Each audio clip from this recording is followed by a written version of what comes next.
अस्सलाम वालेकुम, आप देख रहे हैं डॉन न्यूज़ में मेज़बान अब्दुल गफ्फार। पाकिस्तान सुपर लीग की तैयारियां इस वक्त ज़ोरों शोर से जारी हैं। आपको इल्म है कि पाकिस्तान सुपर लीग जो है वो पाक भारत कशीदगी की वजह से, जंग की वजह से मुलतवी करना पड़ी थी। अब 17 मई से इसका दोबारा आगाज़ हो रहा है।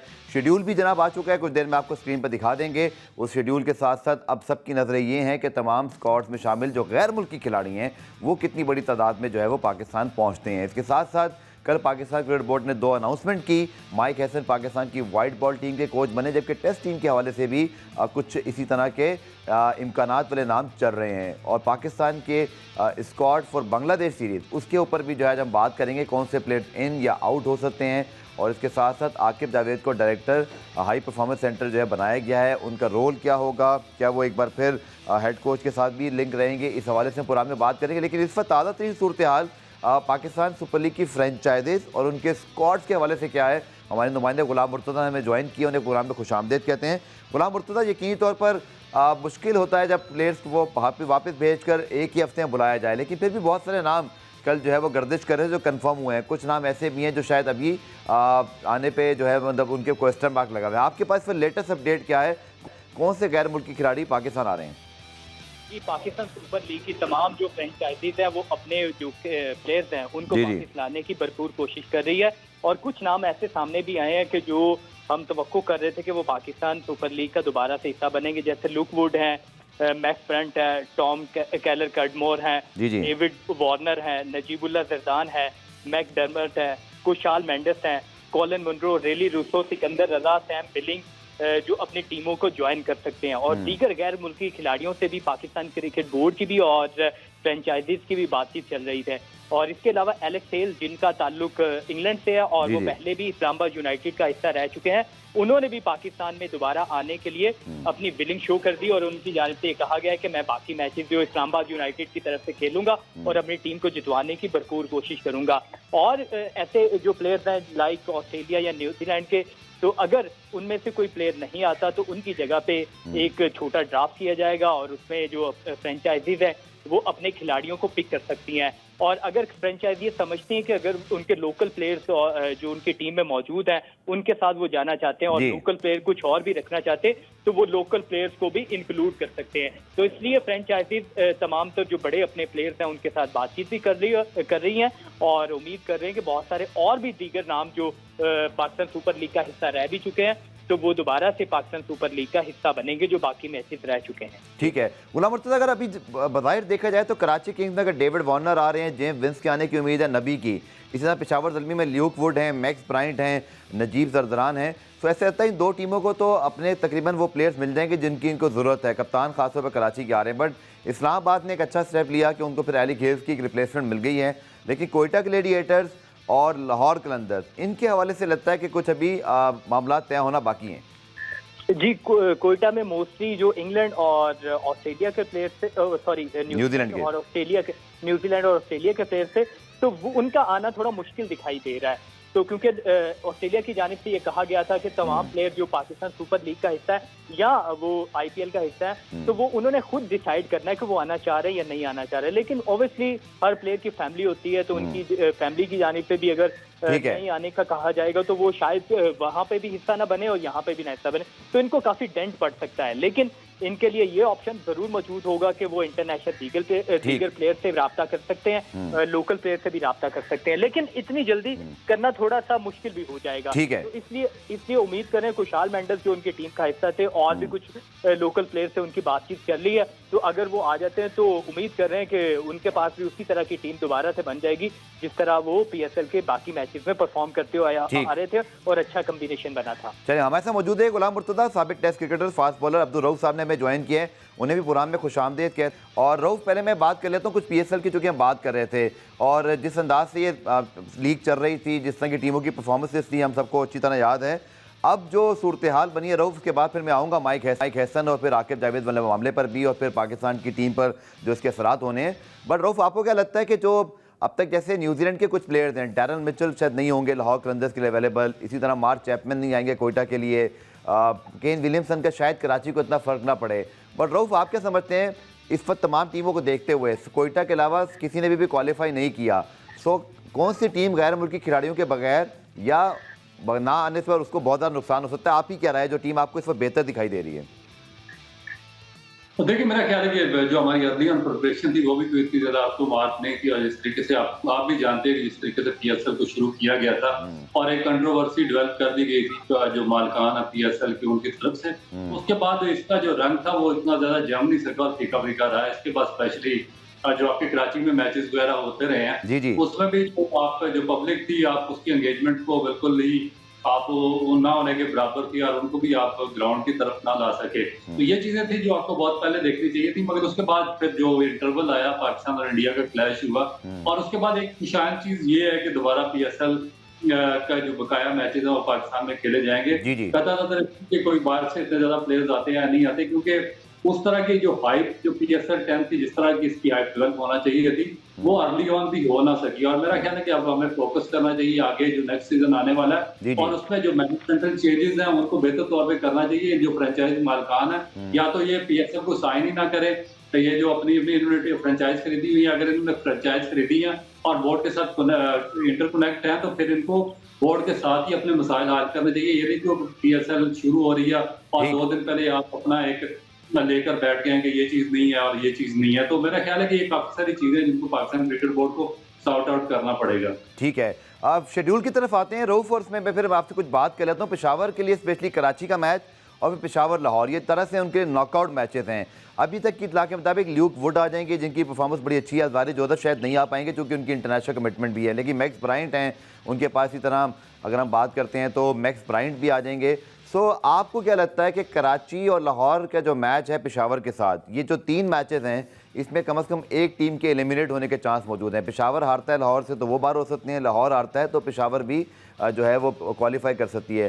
सो आप इन दोनों मैचेस को कैसे देखते हैं? और गैर मुल्की खिलाड़ियों की मतलब जो इस वक्त एक क्वेश्चन मार्क है, 2-2 3-3 तो आ रहे हैं, इसका किस टीम को बहुत नुकसान हो सकता है? और कौन सी ऐसी टीम है रऊफ आपके ख्याल में जो थोड़ा सा इसके बगैर भी सर्वाइव कर सकती है? जैसे पेशावर के पास पाकिस्तानी प्लेयर्स भी अच्छे हैं।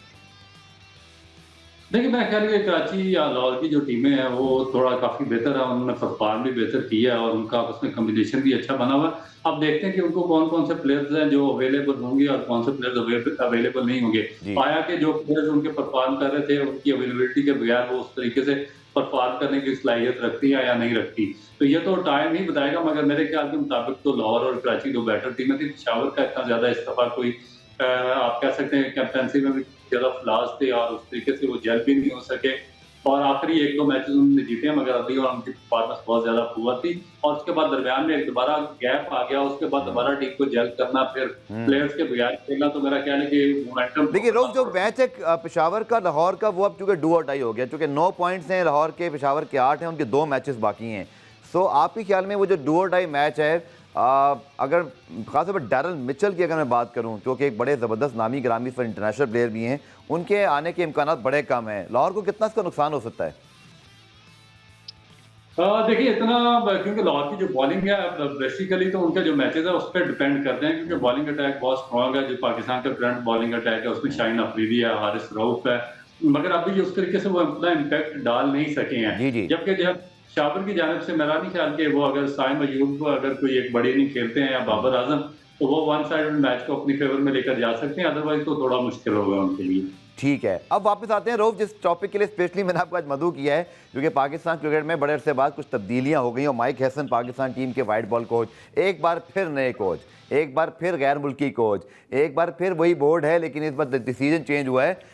मैं तो ये भी बड़ा हैरान हूँ रऊफ, आप ही बताइएगा कि माइक हैसन मान गए, क्योंकि जो हमने सलूक किया था जैसन गिलेस्पी और गैरी कर्स्टन के बाद लग रहा था जैसे वो पाकिस्तानी कोच ही आना पड़ेगा, बट माइक हैसन एक अच्छा नाम है जिनसे लोगों को तवक्कुआत भी हैं। बट आपकी क्या राय है, ये जो सारी चेंजेस हुई हैं ओवरऑल कंसिस्टेंसी का बड़ा फुकदान है? आकिब जावेद हेड कोच के तौर पर नहीं काम कर सके तो वो दोबारा director national high performance centre आ गए हैं, तो क्या बस यही पिक एंड चूज चलेगा अभी? देखिए, आपकी बात बिल्कुल दुरुस्त है और मेरा ख्याल है कि हमें भी ये प्रायोरिटीज सेट करनी पड़ेगी, क्योंकि हम बहुत ज्यादा इनकी वैरायटी की बातें करते रहे जो फॉरेनर कोचेज हैं, मगर जिस तरीके से सलूक हुआ है ये आर्थर के साथ, उसके बाद आप जैसन गिलेस्पी और गैरी क्रिस्टन के साथ, और जिस तरह की उनकी स्टेटमेंट्स भी उसके बाद सोचा जा रहा था कि कोई गैर मुल्की कोच के लिए बड़ा मुश्किल होगा पाकिस्तान टीम को साइन करना, मगर आप देखें कि वो बात तो वही है कि पैसा फेंक तमाशा देख, और ये भी उसी चीज के कायल है जो फॉरेन कोचेज हैं। इनको जो भी क्रिकेट बोर्ड और जिस जगह पे भी पैसा मिलेगा वो वहां पर जाएंगे, कतई नजर इसके कि इससे पहले जो फॉरेन कोचेज हैं उनके साथ किस तरह का सलूक होता रहा है यहाँ पे।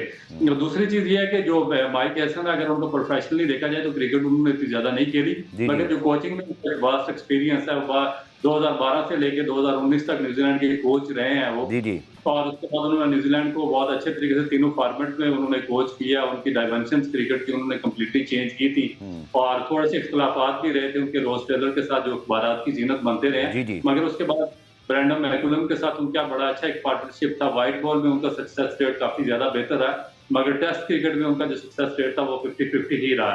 तो एक ओवरऑल अच्छे एक्सपीरियंस कोच है। इंडियन आईपीएल का भी काफी ज्यादा एक्सपीरियंस है उनको। यहाँ पे पाकिस्तान सुपर लीग में पेशावर ये जो पिंडी की टीम इस्लामाबाद यूनाइटेड, उसके वो 2023 से उसके साथ मुंसलिक है, प्लेयर्स को भी काफी ज्यादा जानते हैं। मगर असल चीज जो ये है कि क्या उनको काम करने दिया जाएगा कि नहीं, क्योंकि पाकिस्तान ने जो गैरी क्रिस्टन है मेरे ख्याल में वो एक बहुत ही बड़े हाई फाई कोच थे और उनकी बहुत ज्यादा रिस्पेक्ट थी, क्रिकेट भी वो काफी ज्यादा खेले हुए थे, फिर कोचेस को ट्रेन भी करते रहे हैं। तो उनके साथ जिस तरह का बिहेवियर किया गया, उसके बाद जिस तरह जैसन गिलेस्पी ने कहा कि मुझे मेरी कमर में खंजर मारा गया, कुछ क्लाउन्स पाकिस्तान क्रिकेट बोर्ड में ऐसे बैठे हुए थे कि जो मेरे खिलाफ साजिशें करते रहे हैं। तो ये जो नए कोच हैं उनको भी उस चीज से खबरदार रहना पड़ेगा, क्योंकि ये जो पाकिस्तान क्रिकेट बोर्ड में लोग बैठे हुए हैं ये नहीं चाहते कि यहाँ पर कोई डेवलपमेंट का काम हो, कोई फॉरेन कोच यहाँ पर आकर एडजस्ट हो। ये चाहते हैं कि इनकी मुलाफली यहाँ पे कायम रहे और ये उनके खिलाफ साजिशों पे जाल बोलते रहते हैं। और जो चेयरमैन साहब या ऊपर लोग होते हैं उनकी क्रिकेट से लाइवली का ये बहुत ज्यादा फायदा उठाते हैं। ठीक है, पुराने ब्रेक शामिल करते हैं। ब्रेक से जब वापस आएंगे तो रऊफ और गुलाम मुर्तज़ा से कि इस बार भी आकिब जावेद को जो है साथ ही अनाउंस किया गया। वो रऊफ जो बात कर रहे हैं कि क्या काम करने दिया जाएगा, और फिर जो बातें मतलब बोली थी जैसन गिलेस्पी ने, आकिब जावेद तो फिर भी बोर्ड के ऊपर एक बड़े ओहदे पर मौजूद हैं, तो ये एक चैलेंज हो सकता है माइक हैसन के लिए। और इसमें क्या अभी से एक खतरा, जैसे कि वर्ड यूज़ किया अब्दुल रऊफ ने, वो नज़र आता है। इसको डिस्कस करेंगे शॉर्ट कमर्शियल ब्रेक के बाद। पुराना रिप्ले में खुशामदीद। पाकिस्तान क्रिकेट में होने वाली हालिया तब्दीलियों और पाकिस्तान सुपर लीग के हवाले से आज हम गुफ्तगू कर रहे हैं। पाकिस्तान के former test cricketer Abdul Rauf और हमारे नुमाइंदे गुलाम मुर्तज़ा हमें ज्वाइन किया हुआ। गुलाम मुर्तज़ा, इससे पहले मैं रऊफ के पास जाऊँ, मैं आपसे ज़रूर पूछूंगा कि कल प्रेस रिलीज में यह जिक्र नहीं है कि माइक हैसन की तैनाती जो है वो कितने अरसे के लिए हुई है, लेकिन इनसाइड न्यूज़ ये पता चलती है कि 2 साल तक के लिए उन्हें जो है वो कहा गया है। बट प्रेस रिलीज में ना लिखना अगेन एक अनसर्टेनिटी। फिर जो आकिब जावेद को मूव किया गया है, तो सिलेक्शन कमेटी में पहले सारे शॉट्स वही खेल रहे थे, गैर एलानिया चीफ सेलेक्टर उनको कहा जाता था। तो सिलेक्शन कमेटी में भी कोई आगे चल के रद्दोबदल क्या हो सकता है, और आकिब जावेद क्या अभी उससे मुंसलिक रहेंगे या सिर्फ वो आप उनका फोकस हाई परफॉर्मेंस सेंटर पर ही रहेगा? जी, सिलेक्शन कमेटी का वो हिस्सा है और वो सिलेक्शन कमेटी में उसी तरह अपने फराइज सर अंजाम देते रहेंगे। साथ ही उन्हें डायरेक्टर हाई परफॉर्मेंस के ओहदे पे भी फाइज किया गया है, तो उसकी जिम्मेदारियां भी निभाएंगे। और साथ ही पाकिस्तान क्रिकेट बोर्ड की जानिब से कल आपने जो प्रेस रिलीज देखी कि जब डायरेक्टर हाई परफॉर्मेंस तैनात किए गए, तो उसमें बाकायदा तौर पर लिखा गया है कि जो आकिब जावेद है वो माइक हैसन के साथ मिलकर काम करेंगे और उम्मीद करें कि वो तो जैसन गिलेस्पी के साथ भी मिलकर काम कर रहे थे, गैरी क्रिस्टन के साथ भी मिलकर। बस पाकिस्तान क्रिकेट बोर्ड ने उनको इसी तरह बीच में रखा है। आप ये नहीं कह सकते कि उनको हेड कोच के ओहदे से फारिग किया गया, तो लेकिन अभी भी वो पाकिस्तान की टीम के करता धरता मौजूद हैं। और जहां तक आपने बात की कि माइक हैसन का तन्योर इसमें वाजे नहीं किया गया, तो पाकिस्तान क्रिकेट बोर्ड तनकीद से बचना चाहता है कि जिस तरह पहले 2 साल का कॉन्ट्रैक्ट जेसन गिलेस्पी और गैरी क्रिस्टन का बाकायदा तौर पर प्रेस रिलीज में लिखा गया था, लेकिन इसमें नहीं लिखा क्योंकि पाकिस्तान क्रिकेट बोर्ड में अनसर्टेनिटी को कभी भी गैर यकीनी सूरत हाल होती है, किसी को भी किसी टाइम पे भी अपने ओहदे से फारिग कर दिया जाता है, तो इस वजह से कि वो तनकीद का निशाना न बने। लेकिन चाहे बाकायदा तौर पर लिखा हो या ना लिखा हो, पाकिस्तान में कुछ भी मुमकिन हो सकता है। तो ये तो पाकिस्तान ठीक है, अपनी चीजें कुछ बेहतर करने की जरूरत है कि कोई भी कोच आए या किसी को भी ओहदा दिया जाए तो उसको मुकम्मल तौर पे इख्तियार भी दिया जाए और उनके साथ काम भी किया जाए। ओके, अब्दुल रऊफ जो जैसन गिलेस्पी बातें करके गए आकिब जावेद के हवाले से, मैं वो दोहराना नहीं चाहता, लेकिन वो एक बड़ा नाम है, बड़ी क्रिकेट खेली उन्होंने, ऑस्ट्रेलिया के नामी ग्रामी फास्ट बॉलर रहे। वो जो बातें करके गए उसके बाद फिर माइक हैसन की अगेन जैसे आपने भी तारीफ़ की कि उनके पास एक्सपीरियंस है, उन्होंने मैकलम के साथ काम करके न्यूजीलैंड को एक नई जो है वो राह पर डाला, लेकिन फिर आकिब जावेद उसी सेटअप में मौजूद हैं। अब आप हमारे नुमाइंदे कंफर्म कर रहे हैं, मुझे तो हैरत हो रही है, पीसीबी ने ऑफिशियली अनाउंस नहीं किया, लेकिन वो कंफर्म कर रहे हैं कि वो सिलेक्शन में फिर भी मौजूद रहेंगे। ये तो फिर वही आप सूरत हाल जो है खुद से डेवलप कर रहा है बोर्ड। तो देखिए हमारे साबका प्लेयर ना बेसिकली बदकिस्मती ये है कि इनके बारे में एक लफ्ज यूज होता है कि jack of all trades master of none, कि इनको ये हर काम में टांग अड़ाते हैं, हर काम में पंगाबाजी करते हैं, ये कहते हैं कि हमें हर काम आता है, जबकि अगर बेसिकली देखा जाए तो इनका कोई मेरिटोक्रेसी पे नाम नहीं आता, कोई इनके पास डेवलपमेंट का काम नहीं है, कोई इनके पास एजुकेशन नहीं है, कोई इनके पास स्पोर्ट्स साइंस की एजुकेशन नहीं है, कोई इनके पास कोई क्वालिफिकेशन नहीं है, कोई कोचिंग का इतना बड़ा के पास एक्सपीरियंस नहीं है, कोई डेवलपमेंट का एक्सपीरियंस नहीं है, मगर ये फिर भी सारे काम करना चाहते हैं। ये एक टोला बैठा हुआ है कोई 15-20 बंदों का, जिसको मैं पिछले 15-20 साल से जानता हूँ। इनका काम होता है कि अपनी जो चिकनी चुपड़ी बातें होती हैं उससे जो कोई भी चेयरमैन या हायर अथॉरिटी आए उसको बेवकूफ बनाना और अपना काम निकलवाना होता है।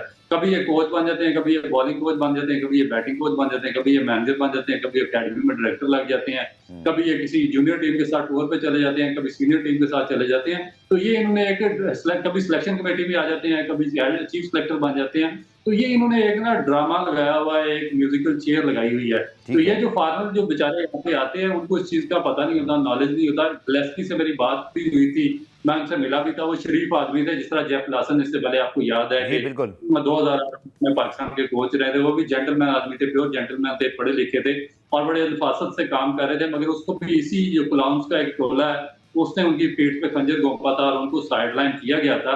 और उसके बाद फिर आपको पता है कि फिर यूनुस जो श्रीलंका में पाकिस्तान को सीरीज हराई गई, फिर यूनुस खान के खिलाफ बगावत हुई, फिर 2009 में जो मैच का स्कैंडल हुआ, फिर उसके बाद 2010 में एक और बड़ा नामे ज़माना स्कैंडल हुआ मैच फिक्सिंग का, ये चीजें इन्वॉल्व होती रही।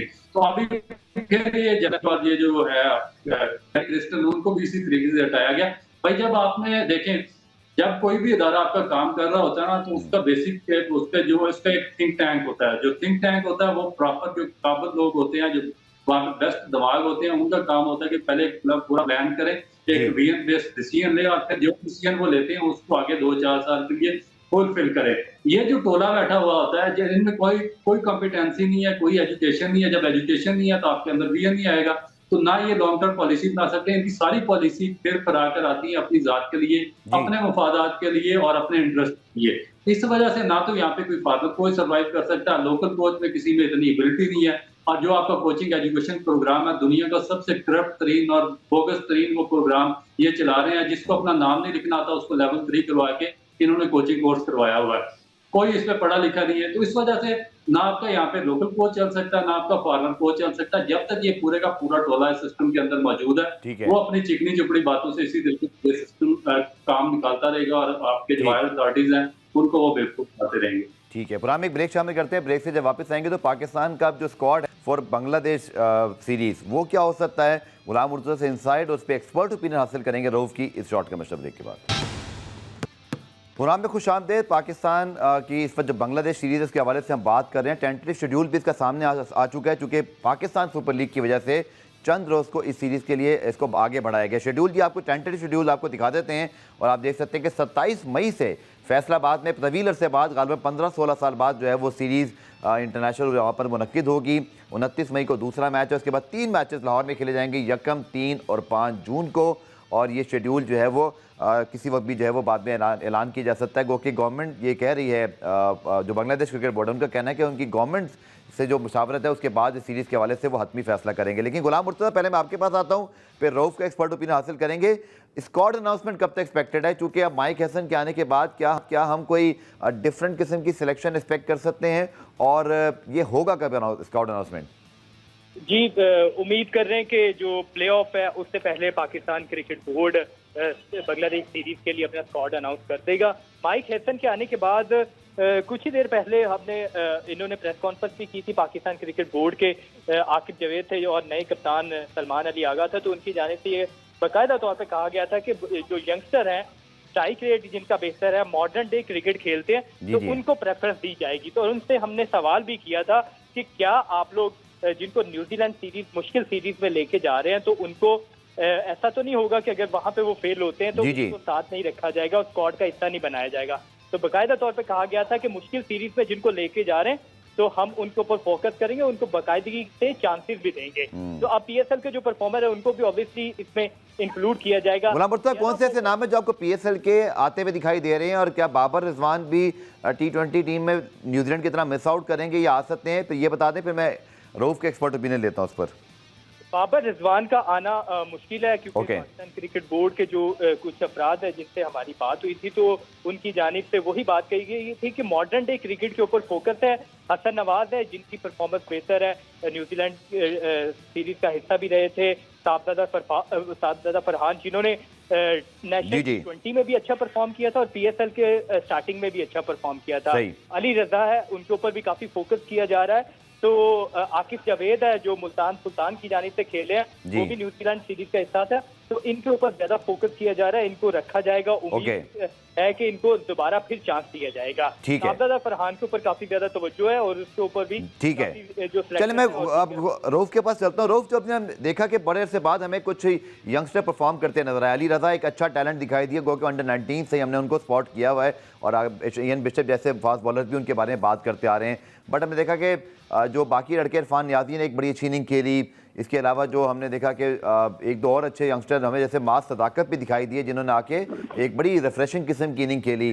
क्या समझते हैं अब हमारी बांग्लादेश के खिलाफ होम सीरीज है रऊफ, हिकमत अमली क्या होनी चाहिए? चूँकि न्यूजीलैंड में तो हमने सारे यंग बच्चे भेज दिए थे, बट क्या यहाँ पर भी यही करना चाहिए?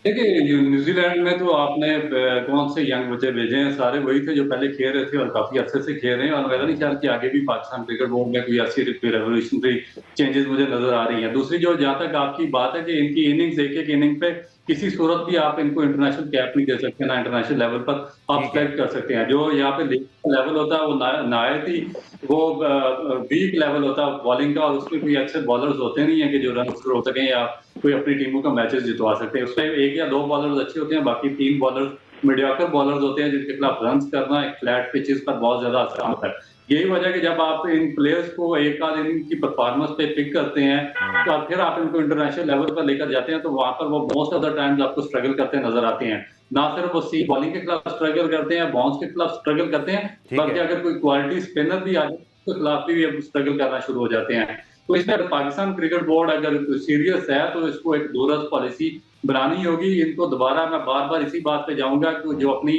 फर्स्ट क्लास क्रिकेट है उसको रिवाइज करना पड़ेगा। जब तक उसको रिवाइज नहीं करेंगे, प्रॉपर इसको नहीं करेंगे, आपके पास प्लेयर्स नहीं आएंगे।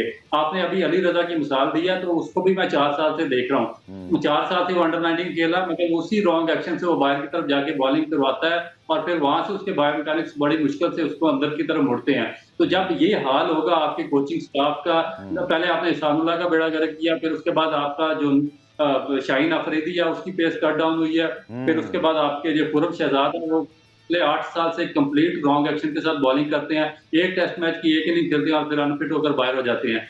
नसीम शाह की पेस कट डाउन हो गई है। अब ये नया लड़का है, आउटस्टैंडिंग टैलेंट था अली रजा, मगर 4 साल पहले जिस तरीके से वो बाहर से जाके बॉलिंग कर रहा था, जो उसके बायोमेकेनिक्स थे, वो उसी तरीके में उसको कोई 1% उसकी कोई एडजस्टमेंट उन्होंने नहीं करवाई है। ठीक है, लोग फ्रेंचाइजीज के पास तो 1 महीने के लिए आते हैं, बट आकिब जावेद अब नेशनल हाई परफॉर्मेंस सेंटर में गए हैं। वो लाहौर का हाई परफॉर्मेंस सेंटर, आपसे मेरी दफ़ा वहीं मुलाकात भी हुई थी गद्दाफी स्टेडियम की राहदारियों में, तो वहाँ पे कुछ और भी करना नहीं करना है। कराची का बिल्कुल फारिग पड़ा हुआ है, बाकी शहरों में कुछ है नहीं। ये जो बच्चे आते हैं, ये टैलेंट आता है, इनका पाकिस्तान क्रिकेट बोर्ड फिर क्यों नहीं इनको संभाल पा रहा है? ये आकिब जावेद अब आए हैं, चलें कोचिंग एक्सपीरियंस उनके पास है, पाकिस्तान के लिए खेले भी हुए हैं, तो करें ना सर ये अभी इनको किसने रोका फिर? अब ये मुझे ये बताएं, ये जो माइक हैसन को आप मिलते करके कोच लेकर आए हैं, ये न्यूजीलैंड से कितनी क्रिकेट खेले? अब वो तो नहीं खेले, बिल्कुल नहीं खेले। इन लोगों के क्यों नाम लेते हैं जो ये हमारे स्टार्स हैं? इनकी मुझे एजुकेशन बताए ना, कोई एजुकेशन मुझे बताए, कोई डेवलपमेंट वर्क बताए, किसी प्लेयर का बायोमेकेनिक्स इन्होंने ठीक किया मुझे बता देना। सबका इन्होंने खराब किया। पिछले 15 साल से इन्होंने बेशुमार बॉलर्स का बेड़ा गर्क किया। मैं खुद इनके साथ काम कर चुका हूं। ये जो आपके 3 सुपरस्टार जिनको आपने पिछले 15 साल से एडजस्ट किया हुआ पाकिस्तान की नेशनल अकेडमी में, इनको तो बेसिक का ही नहीं पता। ये एक दफा आया, इन्होंने कहा सारे ब्रैडली के एक्शन से बॉलिंग कराना शुरू कर दें। वो दूसरा वकारियों से आया, हो गया था मेरे एक्शन से सारे साइड डाउन बॉलिंग कराना शुरू हो जाए। किसी का घुटना उड़ गया, किसी की कमर उड़ गई। ये आकिब जावेद साहब और ये वकारियों साहब के नजरे करम है पाकिस्तान के फास्ट बॉलर, एक भी आपके पास अच्छा फास्ट बॉलर टेस्ट क्रिकेट में नहीं आया, ना वनडे में आया है। तो आप बार बार इनको किस लिए ओबलाइज कर रहे हैं? क्या इनके पास क्वालिफिकेशन है?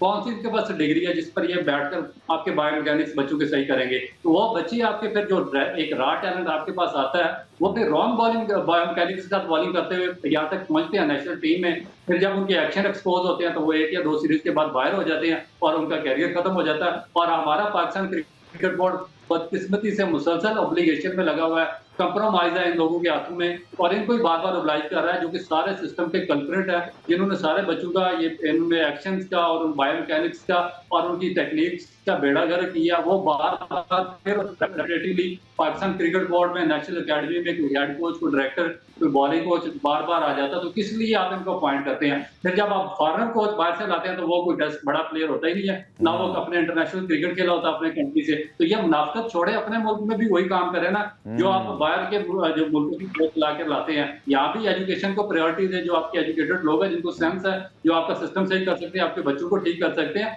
उनको यहाँ पे प्रिपेयर करें, उनको चांसेस दें यहाँ पे, बजाय इनको साइडलाइन करें, जिनकी वजह से पाकिस्तान क्रिकेट की इतनी ज्यादा नुकसान हुआ।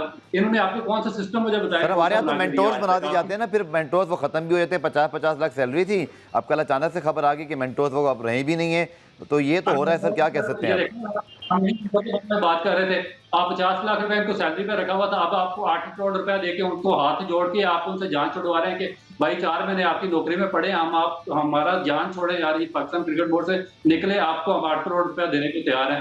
तो ये तो हालात है। फिर आपने इनको रखा क्यों था? जब आपने रख रहे थे इनको, तो सारे पाकिस्तान में लोगों ने, आपको अक्लमंद लोगों ने मशवरा दिया है कि ये काम ये 6-6 दफे का फेलियर है, ये कोई दुरुस्त काम कर नहीं सकते, ना कोई बच्चे को ये डेवलपमेंट का काम कर सकते हैं, ना आपको कोई नीचे वाला सिस्टम आपका इंफ्रास्ट्रक्चर बेहतर कर सकते हैं, ना ग्रास रूट डेवलपमेंट का कोई काम कर सकते हैं, ना आप पाकिस्तान की टीम को ये बेहतर कर सके। तो आप उनको 50 लाख में क्यों? इसका मतलब आपने उनको रिश्वत दी, अब आप उनसे जान छुड़ाते रहे कि भाई आप 4 महीने के पैसे हमसे ले और हमारी किसी तरीके से जान छोड़े। तो फिर आप आगे भी ये डिसीजन करेंगे जो अभी आप भाई आपको मैं खबर बता देता हूँ, लेकिन वो खबर की कंफर्मेशन जो है ना, पहले गुलाम मुर्तज़ा से ले लूँ, आप उसके ऊपर भी बात कीजिएगा। गुलाम मुर्तज़ा, सुना है कि 2 जो मेंटोर्स यानी मिसबाउल हक और सरफराज अहमद, जो कि अभी कुछ अर्से तक खेल भी रहे थे, इनमें से किसी एक को फिर टेस्ट टीम का हेड कोच बनाने की बात भी हो रही है। जी, पाकिस्तान क्रिकेट बोर्ड इस हवाले से बाकायदा तौर पे गुफ्तगू शनीद भी कर रहा है और ज्यादा इम्कान है कि मिसबाउल हक को जो टेस्ट टीम का हेड कोच बनाया जाएगा।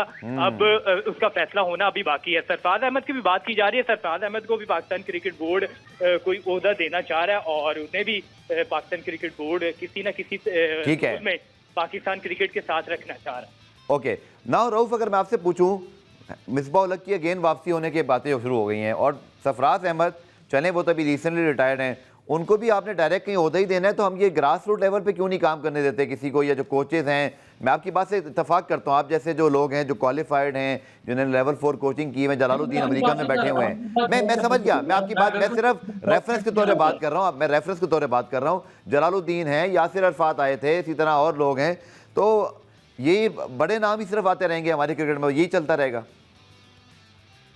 ये क्योंकि एक टोला, एक माफिया बना हुआ ना, मैंने आपको पहले बात की है, एक माफिया के तौर पर पिछले 15 साल से इनको देख रहा हूँ। इनका एक टोला बना हुआ है, एक ग्रुप बना हुआ है। ये पाकिस्तान टीम में भी इसी तरीके से साजिशें करते रहे हैं, उसके बाद डोमेस्टिक क्रिकेट में भी इसी तरीके से कोचिंग अपॉइंटमेंट भी इन्होंने इसी तरीके से की है। उनके कॉन्फ्लिक्ट ऑफ इंटरेस्ट है पाकिस्तान क्रिकेट बोर्ड के अंदर। इनके अपने बेटे खेल रहे हैं, किसी का दामाद खेल रहा है, किसी का भतीजा खेल रहा है, किसी का भाई खेल रहा है, किसी का कोई खेल रहा है, ये सब कंप्रोमाइज है। सबके कोई ना कोई रिश्तेदार यहाँ पे खेल रहा है और उनको ये वे जाके ओब्लाइज करते हैं। ये पाकिस्तान के जो नेचुरल टैलेंटेड यूथ है, जो बच्चे हैं हाईली टैलेंटेड है, उनका कत्लेआम करते हैं, उनके मेरिट का, और अपने लोगों को ये ओब्लाइज करते हैं। तो उसकी वजह से आपका सारा सिस्टम डिरेल होता है और पाकिस्तान क्रिकेट बोर्ड की मजबूरी है फिर बार बार इन्हीं कोई लेकर आते हैं और उनसे इस सिस्टम का बेड़ा गर्क करवाते हैं। चलिए पुराने ब्रेक शामिल करते हैं, ब्रेक से जब वापस आते हैं तो पीएसएल के जो मैचेस अब हमारे सामने मौजूद हैं उनके ऊपर आपके साथ डिस्कशन करेंगे और खासतौर पर पिंडी और लाहौर 2 डिफरेंट वेन्यूज़ हैं, यहाँ पर टीम की स्ट्रैटेजी किस तरह जो है वो एडजस्ट करनी पड़ेगी, बात करेंगे शॉर्ट कमर्शियल ब्रेक के बाद।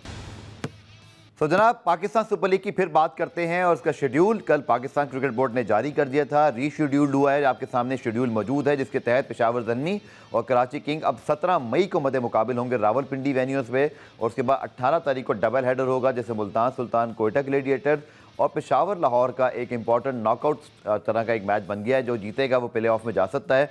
और फिर इस्लामाबाद यूनाइटेड और कराची किंग्स का मैच भी 19 मई को, उसके बाद लीग जाएगी लाहौर में क्वालिफायर, एलिमिनेटर और फाइनल में। रोफ, अगर मैं आपसे पूछूँ तो डिफरेंट तरह की पीएसएल लगी है जब वेन्यू शिफ्ट होते हैं। हमने देखा कि कुछ टीमें इस्लामाबाद जैसे हाई स्कोरिंग वेन्यूज़ पर ज़्यादा अच्छा परफॉर्म करते हैं, उनकी टीम वहाँ रन्स करती है इस्लामाबाद में, और पेशावर को हमने देखा था उनके फास्ट बॉलर लाहौर में अच्छा परफॉर्म करते हैं, थोड़ा सा रिलेटिवली लो स्कोरिंग मैचेस हुए। आप किस तरह से देख रहे हैं ये जो रावलपिंडी में 4 मैचेस हैं, जिसमें अब पेशावर को, इस्लामाबाद को, कराची को, लाहौर को, सबको ही एक कामयाबी चाहिए है। आप समझते हैं कि अगेन इस्लामाबाद के जो हाई स्कोरिंग पैटर्न है, रावलपिंडी की छोटी बाउंड्रीज, आप किस तरह से इस वाले फेज़ को देख रहे हैं? फिर एलिमिनेटर तो लाहौर में होगा।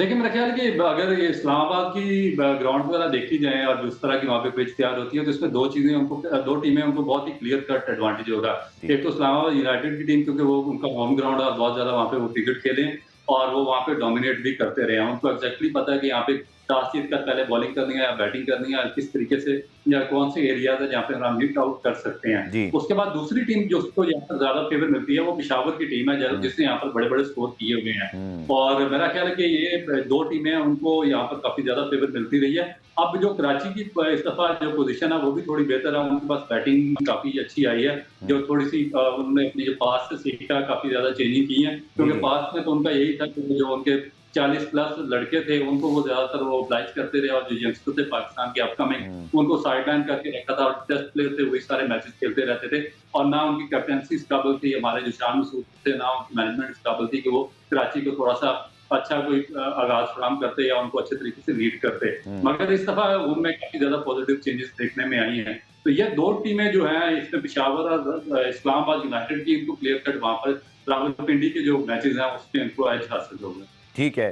क्विकली बता दीजिएगा, लाहौर में जिस तरह के मैचेस हुए जहाँ हमने देखा कि पेशावर ज़ल्मी ने फास्ट बॉलर ज़्यादा खिलाए और कुछ और टीमों ने भी, और उनको फ़ायदा भी हुआ। इवन लाहौर ने देखा कि वहाँ पे फास्ट बॉलर की ज़रूरत है, तो उन्होंने फिर एक एक्स्ट्रा पेसर भी खिलाया। अगर ये जब टीमें पहुँचती हैं, आपको कौन सी टीम लगता है कि प्लेऑफ में वो ख़तरनाक हो सकती है, जो कि लाहौर के पिचेस के लिहाज से आप लगते हैं जिनके फास्ट बॉलर तगड़े हैं? देखिए, अभी थोड़ा-सा प्रॉब्लम आएगा, क्योंकि जब जब ये फिनिश हुआ था, थोड़ा-सा उसमें मॉइस्चर आप कह सकते हैं कि थोड़ा-सा था, उसमें जी, जी। थोड़ा-सा जो फास्ट बॉलर थे वो हेल्प मिल रही थी। मगर अभी क्योंकि पीछे काफ़ी ज़्यादा गर्मी पड़ी है और ड्राई डाउन हो चुकी है चीज़ें, तो उसमें इतना ज़्यादा कोई फेवर होगी नहीं, ना सीम मिलेगी, ना स्विंग मिलेगी, ठीक और है। ना ही कोई इतना ज़्यादा कोई पिच मॉइस्चर होगा। तो उसमें डेफिनेट जो आपके जिसके पास अच्छे स्पिनर्स होंगे, वही टीम डोमिनेट यहाँ पे करेगी, और सही। स्पिनर्स भी लेफ्ट आर्म स्पिनर जिसके पास रिस्ट स्पिनर्स अच्छे होंगे, वो ज़्यादा यहाँ पे डोमिनेट करेंगे, क्योंकि लाहौर में रिस्ट स्पिनर के खिलाफ हिट आउट करना बहुत मुश्किल हो जाता है। चलिए, ये आपने ज़बरदस्त हमें गाइड किया। उम्मीद है कि जो टीमें पहुँचे हैं वो बेहतर परफॉर्मेंस दें और अच्छे मैचेस देखने को मिले। बहुत शुक्रिया रऊफ़ आपकी एक्सपर्ट ओपिनियन का। जाते-जाते गुलाम मुर्तज़ा, जो फैंस हैं उनके लगातार सवालात आ रहे हैं कि जो हमारे टिकट्स हैं उनका क्या हो, टिकट पहले ख़रीद लिए थे, वो ज़रा वज़ाहत कर दीजिएगा, गाइड कर दीजिएगा कि अब पिंडी और लाहौर के मैचेस के लिए टिकट पॉलिसी क्या है, स्पेशली जिन लोगों ने टिकट पहले ले लिए थे। जी, 8 मई को पेशावर और कराची का मैच था, तो जिन्होंने 8 मई का टिकट ले लिया था, 9 मई को पेशावर और लाहौर कलंदर का मैच, 10 मई को इस्लामाबाद यूनाइटेड और कराची किंग्स का मैच था। जी, जी। तो ये 3 मैचों को बिल तरतीब जो 17 को मैच होगा वहाँ पे और उसका 8 मई का टिकट जो है वहाँ पे एप्लीकेबल है, और ओके। जिन्होंने 9 मई का टिकट खरीदा था पेशावर ज़ल्मी और लाहौर कलंदर के मैच के लिए, ठीक है। वो 18 तारीख को इस्तेमाल हो सकता है। और जिन लोगों ने 10 मई को टिकट खरीदा था इस्लामाबाद यूनाइटेड और कराची किंग्स के मैच, मतलब वही पुराने टिकट आपके अगले मैचों के लिए काबिल इस्तेमाल है। और जाते जाते बताइएगा, नए टिकट्स की सेल वगैरह जो, क्योंकि आगे प्ले ऑफ लाहौर में स्पेशली हो रहे हैं, आपके जो लाहौरी हमारे फैंस हैं वो ज़रूर जानना चाहेंगे, उनकी ज़रा गाइड कर दीजिएगा क्विकली। जी, क्योंकि पहले जो क्वालिफायर था वो पहले पिंडी में रखा गया था। जी, जी। तो उसके टिकट जिन लोगों ने खरीदे थे पिंडी के मैच के लिए, तो वो रिफंड हो जाएंगे, और जो लाहौर में क्वालिफायर के बाकायदा तौर पर टिकट उसी तरह अवेलेबल है, वो निजी कंपनी को। चलिए, बहुत बहुत शुक्रिया गुलाम मुर्तज़ा, आपने अपनी तमाम इंसाइट और ओपिनियन दी। उससे पहले हमारे साथ 2 लोग मौजूद थे जिन्होंने एक्सपर्ट ओपिनियन दी पाकिस्तान के स्क्वाड पर और PSL पे। आप दोनों का बहुत शुक्रिया। कल दोबारा से मुलाकात होगी, तब तक के लिए अल्लाह हाफिज़।